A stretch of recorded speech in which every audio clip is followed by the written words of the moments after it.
नमस्कार, welcome to NCERT solution. मैं हूं गगन और आज हम करने वाले हैं एक्सरसाइज 1.2। एक्सरसाइज स्टार्ट करने से पहले हमें कुछ टर्म्स को जानना बड़ा ज़रूरी है, जैसे कि एम्पटी सेट क्या होता है, फाइनाइट सेट क्या होता है, इनफाइनाइट सेट क्या होता है और इक्वल सेट क्या होता है। तो नंबर 1 है द एम्पटी सेट। जैसे कि नाम से पता चल रहा है, एम्पटी सेट जिस सेट के अंदर कोई भी एलिमेंट नहीं होता है उसको हम एम्पटी सेट कहते हैं। For example, A is equal to X is a student presently studying in both classes 10th and 11th। तो यहाँ हम देख सकते हैं कि A सेट में एक ऐसा स्टूडेंट है जो क्लास 10 और 11 दोनों में पढ़ रहा है, क्लास 10th और 11th दोनों में पढ़ रहा है, जो कि पॉसिबल नहीं है। तो इसलिए ये एक एम्पटी सेट है और एम्पटी सेट को हम नल सेट या वॉइड सेट भी कहते हैं। दूसरा एग्जाम्पल है B is equal to 1 is less than X and x is less than 2 and x is a natural number.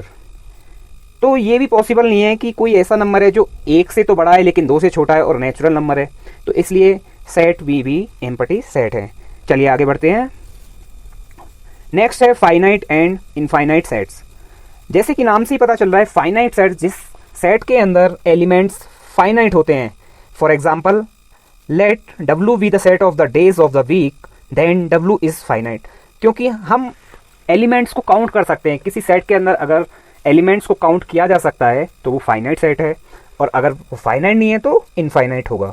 जैसे कि एक हफ्ते में 7 दिन होते हैं, तो ये भी एक फाइनाइट सेट है। सेकंड एग्जांपल है, let G be the set of points on a line, then G is infinite. एक लाइन पे जो पॉइंट्स हो सकते हैं वो इनफाइनाइट हो सकते हैं, तो ये जो सेट बनेगा ये इनफाइनाइट बनेगा। आई होप कि आपको समझ में आया होगा। चलिए आगे बढ़ते हैं। नेक्स्ट है इक्वल सेट्स। तो जैसे कि नाम से ही पता चल रहा है, इक्वल सेट्स कब होंगे, जब दो सेट इक्वल कब होंगे, जब उनके अंदर एलिमेंट्स भी सेम होंगे, तो दो सेट्स को हम इक्वल। जैसे कि एग्जांपल दिया है, A is equal to 1 2 3 4, B is equal to 3 1 4 2। तो यहाँ पे हम देख सकते हैं A में 1 है, B में भी 1 है, 2 है, B में भी है, एंड 3 एंड 4 भी है जो कि B में भी है। तो A is equal to B। यहाँ पे सीक्वेंस का कोई फर्क नहीं पड़ता है।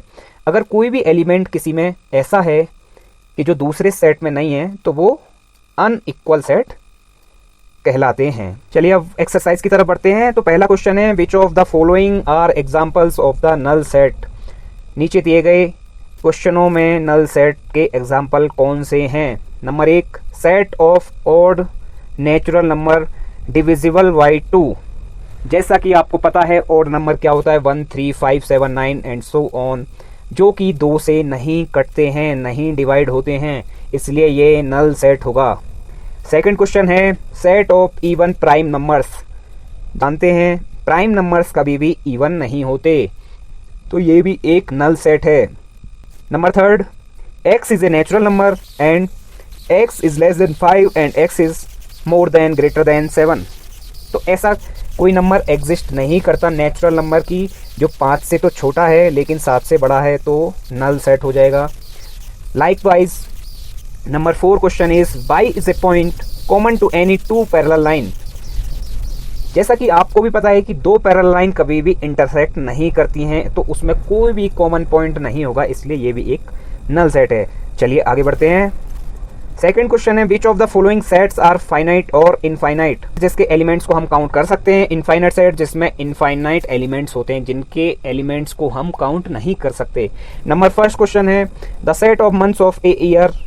तो set of months of a year हमें पता है कि एक ईयर में 12 महीने होते हैं, तो यह एक फाइनाइट सेट है।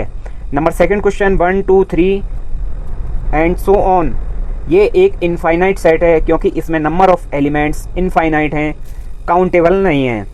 नेक्स्ट क्वेश्चन है, in the following state whether A is equal to B और नॉट। ये इक्वल सेट्स वाला है। तो number first question is, A is equal to ABCD, B is equal to DCBA। चूंकि ये चारों एलिमेंट्स B में हैं, इसलिए A is equal to B। Number second, A is equal to 4 8 12 16, B is equal to 8 4 16 18। यहाँ हम देख रहे हैं कि 8 4 और 16 तो कॉमन है, लेकिन 18 A में नहीं है, इसलिए A is not equal to B। ये अनइक्वल सेट है। आज की वीडियो में इतना ही। आई होप कि आपको ये समझ में आई होगी। अगर आपको वीडियो अच्छी लगी है तो वीडियो को लाइक कीजिए, चैनल को सब्सक्राइब कीजिए। जय हिंद।